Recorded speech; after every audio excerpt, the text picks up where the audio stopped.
Hey you guys, okay, since I am sitting in front of the camera talking to you guys and not behind the keyboard typing, this means one thing and one thing only. It is time for my end of year recap vlog.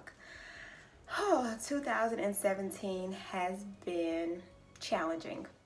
I think that would be the best word if I had to use a word to describe this year. It has consisted of extreme lows, and although there were highs, the highs didn't seem to make up for the extreme lows. So I'm going to try to recap as much as I can, but I don't want to get emotional. So I'm going to recap a little bit. They have a few questions to ask, and I'm going to wrap this up because I'm tired of crying on camera. So yeah, 2016 was absolutely amazing. So I had extremely high hopes for this year. Like the bar was set, and anything less than amazing probably would have been terrible. So I guess that's the best way to explain it. Last year I feel like I was 12-0. This year I feel like I'm 2-10. Like just to put it like as plain as simple as plain and simple as I possibly can. Like this year has been challenging.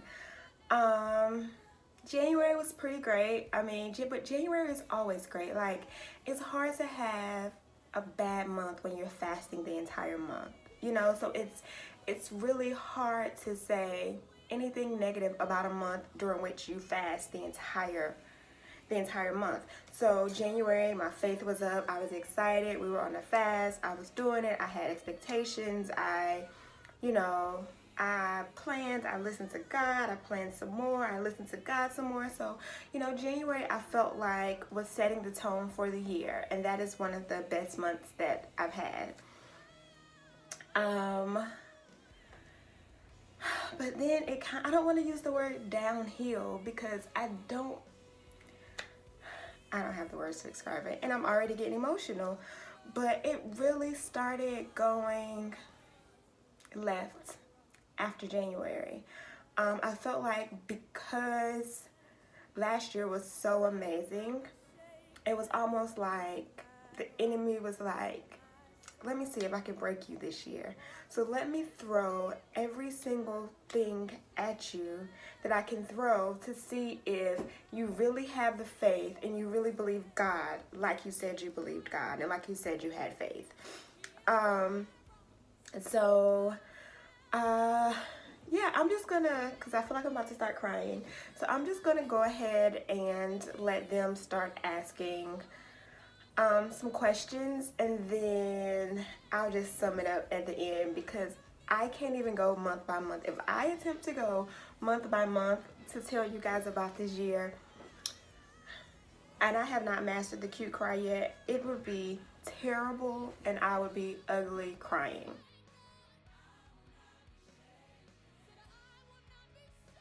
The happiest moment of this year would probably have to be finding out I was going to be an auntie. Of course, I was initially like, no, could you have waited? But like with all the death and negativity and just craziness surrounding me, finding out that my little sister, she's not really little, she's 21, but my little sister was not only pregnant, but having a girl, like that is probably the highlight of my year. So it's been exciting kind of just watching her go through the process. Not only that, but now my mom can stop asking me when I'm having a kid because now she finally has a grandkid and I'm off the hook for a few more years. So shout out to you, Nikki, for helping your sister out because your mama was getting on my nerves. No, but seriously, it has been phenomenal. But not only just finding out that she was pregnant has been phenomenal. Watching her grow up after finding out she was pregnant is what makes me the happiest. Not saying that she wasn't, immature, but she's the baby. We're 11 years apart. By the time she was going to kindergarten, I was going to college, you know, something like that. So although we are sisters, we are essentially only children. And I know that sounds crazy, but like we never really stayed in the household for an extended period of time together. So I feel like an only child, and she feels like an only child. And so, as the only child and the baby, she was, and still, I mean, we both are, but she's extremely spoiled. And so, a lot of things she just did because she knew she could get away with it, or because she just felt like I'm doing what I want to do. I don't care. I don't really care what the rules are per se. Like I'm dancing to the beat of my own drum, which, you know, it works very well for some things, but then it doesn't work so well for some other things. So this year, like seeing how she, you know, found out that she was pregnant, and how it's like she kicked it into another gear. Like, you know, she graduates from college in May. She better graduate in May. But even this past semester, like her GPA is like a 3.4, 3.5. So, you know, you find out you're pregnant. From what I understand, the first trimester is not the easiest, but you're getting up, you're going to class, you're doing what you have to do, you're still active on campus, and you're maintaining your grades. Like, this isn't the same kid that I knew. You know, the kid that I knew would have been like, oh, I'm pregnant, I'm just going to chill out until after I have the baby, and then I'll figure out what I'm going to do. No, she was like, yeah, I'm pregnant, the baby is due in March, I'm still graduating in May. So that has been what has made me happy, is like to see that she, you know, kicked into second gear, kicked into another gear, and that she is really trying to line up her future. Like she's really trying to set things in motion. She started her photography business. She's, kind of like honing in on what she wants to do with her life, and she's putting in the necessary steps to make it happen. So if I had to pick one thing that has made me the happiest, it would definitely be that.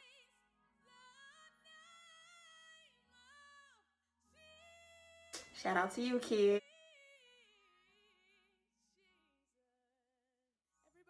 My favorite saying this year, Cardi B. If I see you and I don't speak, that means I don't with you. Real talk.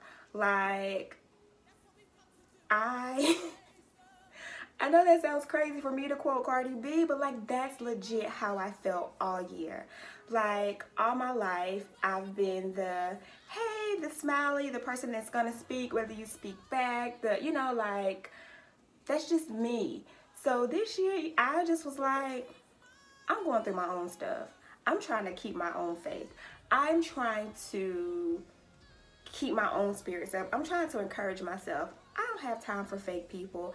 I don't have time to smile in your face and speak to you when you're not speaking back. So that has been my motto this year.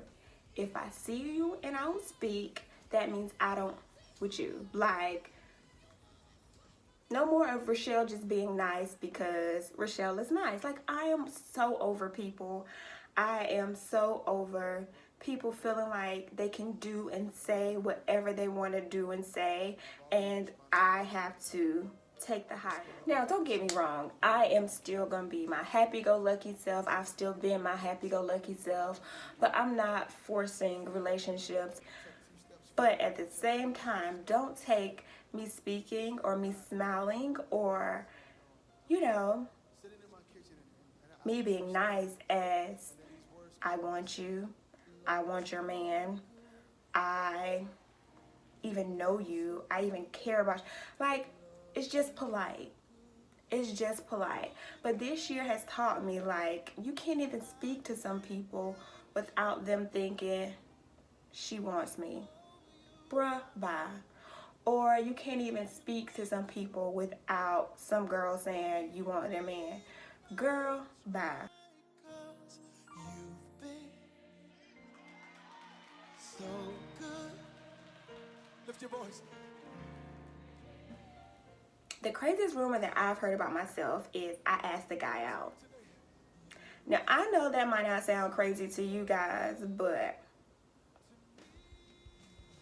me, I am sorry, this can sound as cocky as it sounds. I have never in my life asked the guy out, asked the guy for his phone number, asked the guy anything. Like, that's just not how I roll. I will be single for the rest of my life before I approach a guy and ask a guy out. Period. Period. Like, that's not how I was raised. If my dad found out I asked the guy out, or even thought I asked the guy out, bruh, bye. So that's been and I know that sounds crazy, that's the craziest thing that I heard, but legit, like, I'm just old school in that way. Like, even when I hear girls approaching guys, that's weird to me. Now, to each their own, but for me, that's just weird because I'm used to guys approaching me. I'm used to guys asking me out. I'm used to the chase. I'm used to guys courting me. I'm used to being taken on dates. So I am not used to trying to be the man. And I know that sounds sexist, but I'm not used to that, nor would I ever get used to that. So that's been the craziest rumor, that I asked a guy out. Yeah.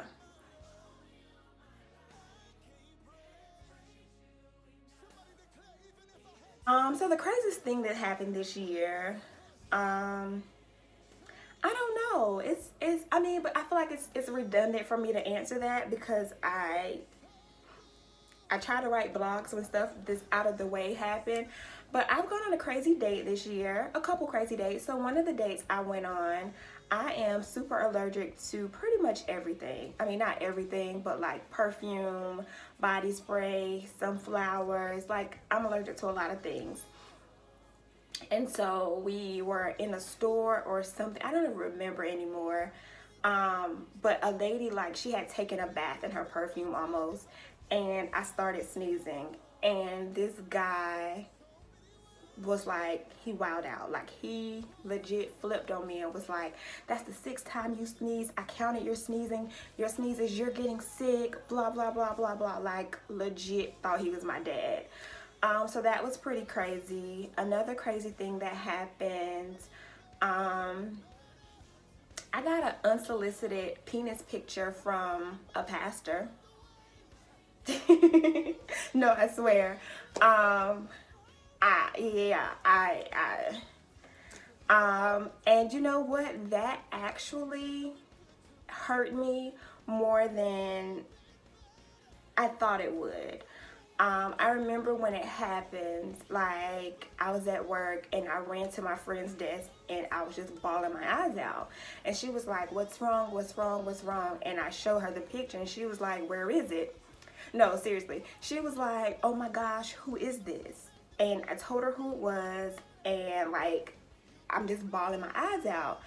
And I know that sounds crazy for me to cry over a penis picture, but I cried because I'm like, why did he think this was okay?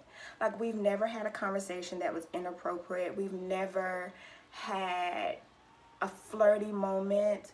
We've never anything. Like, even when I look back through, like, text exchange or, you know, any kind of exchange that we've had, I can't even say that he ever even flirted with me.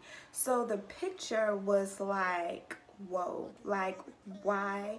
What did I do? Like, you know, like, the girl I was in gut feeling is not the woman I am now. So, you know, it set me back because I was like, did he read gut feeling and think I was still that stupid girl that was going to fall for the stupidness again?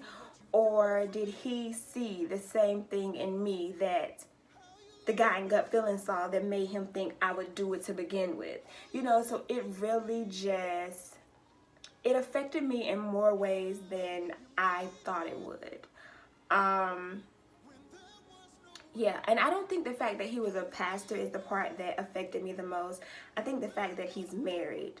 And no, he's not my pastor. He's not my associate pastor. Like, let me just say that. Like, never, ever, ever, no, like, I don't even really know them like that. You know what I'm saying? So I don't want this to get like, girl, no, it was not my pastor was not my associate pastor, like not my campus pastor, like don't even throw that, even think that. But it affected me because I'm like, you're married. So do you think I'm still the stupid girl who's okay with playing second? Do you think I'm still the stupid girl who's okay with not being good enough? Because if I was good enough, I would, like, so it just really affected me in more ways than I thought it would have affected me. And even now, like, when I see him, it's still like kind of, I don't want to get emotional about it, but it kind of like, it makes me emotional because I'm like, I feel like I've grown so much since Gut Feeling. I feel like the woman I am now would never put herself in that position. And I feel like I thought I was exuding that. I thought I was exuding that confidence. I thought I was exuding the growth.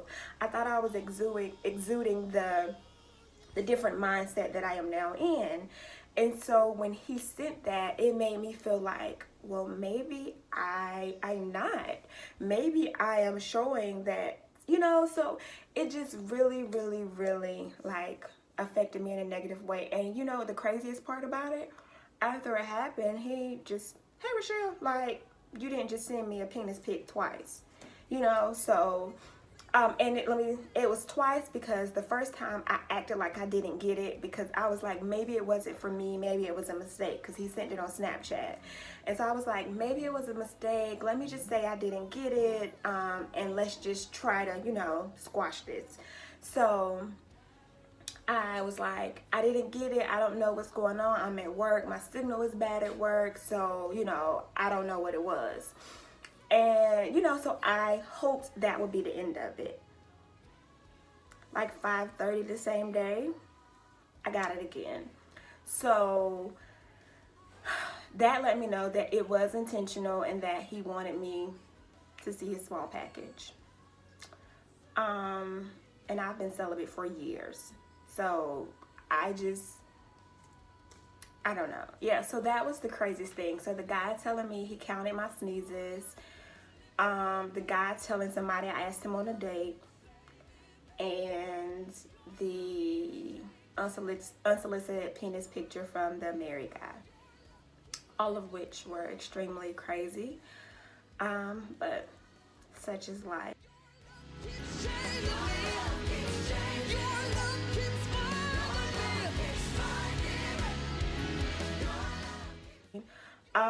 Honestly, I've never put the two together. I mean, because I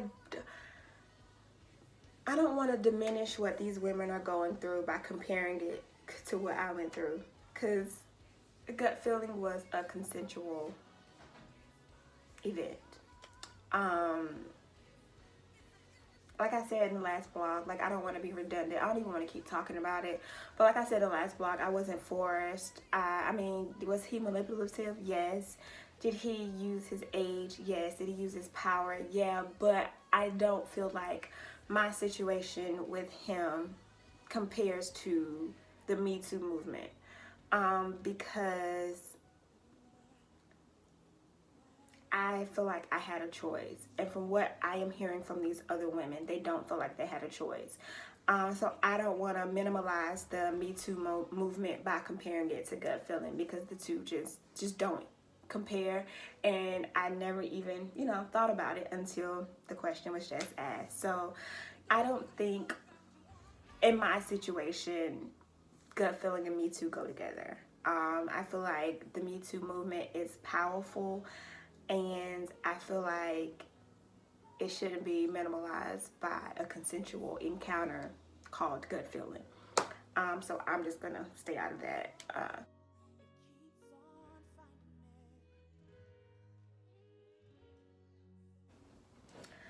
The toughest moment of 2017. If I had to pick one, I would say really cry. I just said I didn't want to cry.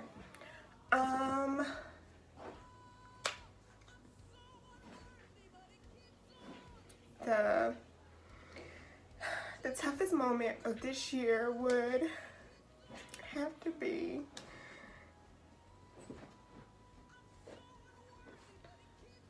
the unexpected death of one of my mentors.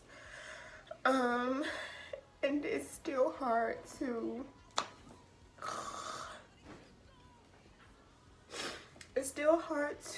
talk about. It's still hard to wrap my brain around how and the why, the hows and the whys, and it's just so hard to wrap my psyche around what happened, how it happened, why it happened, why her. It's just, it's so hard to talk about it, and it's probably why I don't talk about it. But that would have to, if I had to pick one moment, that would absolutely be the toughest moment of this year, because 45 is so young, you know, and you have so much life to live, and it's just, yeah, it's just, I just never imagined that she wouldn't be with me for this next journey, this next book, this next, you know, I just never, I mean, she's played such a pivotal role in my life since I was 16. But then she played such a pivotal role in the release of Gut Feeling that I just, you know, it just, working on this second project, I just never thought I wouldn't have her to call. Going through this horrendous year, I just don't think, I just never imagined that I wouldn't be able to call her for her signature pick-me-up, or her signature lab, or her signature, like, yeah, she was 45 and my great-grandmother's 103. She prays like my great-grandmother prays. You know how, like, those grandmas have a different type of prayer, like it's like they almost like they have a different connection with God, you know? So she was my prayer, you know, like if I needed prayer immediately, like immediately, that was who I was calling. Like, I didn't need to call it, that was it. So it was just like learning to, I mean, I've always prayed for myself. I've always, you know, felt like I had people that interceded on my behalf, but I felt like the way she interceded on my behalf was second to none, you know? And so it was just, this year has been even tougher because I didn't have her to lean on. And I also feel guilty about it. So it's just a lot of emotions surrounding her passing that I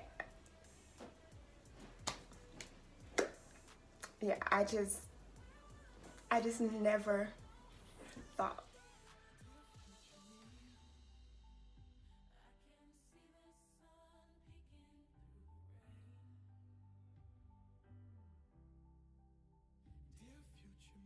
I am looking forward to most about 2018. I mean, you can only go up from here. Yeah, I just, you can only go up from here. So next year I have a major announcement coming out. I am releasing another book next year.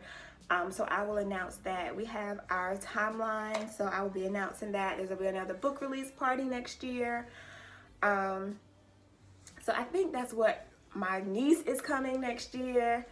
So I feel like next year, you know, I feel like for whatever reason, the enemy didn't want me to see next year. Like this year, I feel like it was made to break me, and it didn't. And so next year, I am just, this year just made me even hungrier. It made me want it even more. It made me want to go for it even more, because I realized this year there are more people rooting against me than I realized. I realized that my audience is bigger than I realized. I realized that, people just, for whatever reason, are miserable, and they want you to be miserable also. And so when you're happy, or when you appear to be happy, it bothers them. And that's foreign to me. Like, I love to see people happy. And honestly, seeing people happy and seeing God move on other people's behalf is what got me through this year. Because I feel like God has no respect to person. So if he did it for them, he's going to do it for me. And so that was legit what kept pushing me and what kept me going. Like, it just, hearing people's testimony, hearing how they overcame something, hearing how, God opened a major door for them, that's what, kept me going and kept me like chugging along this year, because I just knew God hadn't forgotten about me. And he was, he allowed me to see that him bless them so that I would know he could bless me too. So I am looking forward to just getting out of this year. Like, we have a few more weeks. I am just looking forward to chucking the deuces to 2017 and not looking back. I feel like something's greater on the other side. And by the other side, I mean 2018, because I refuse to believe I went through everything I went through this year just because. I refuse to believe that the enemy fought me this hard this year if something great isn't in 2018. Like, I just,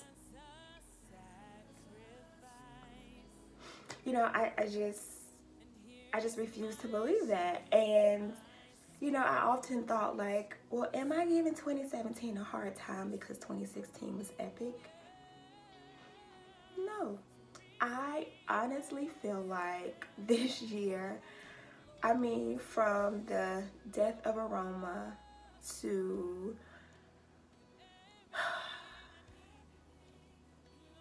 just random attacks.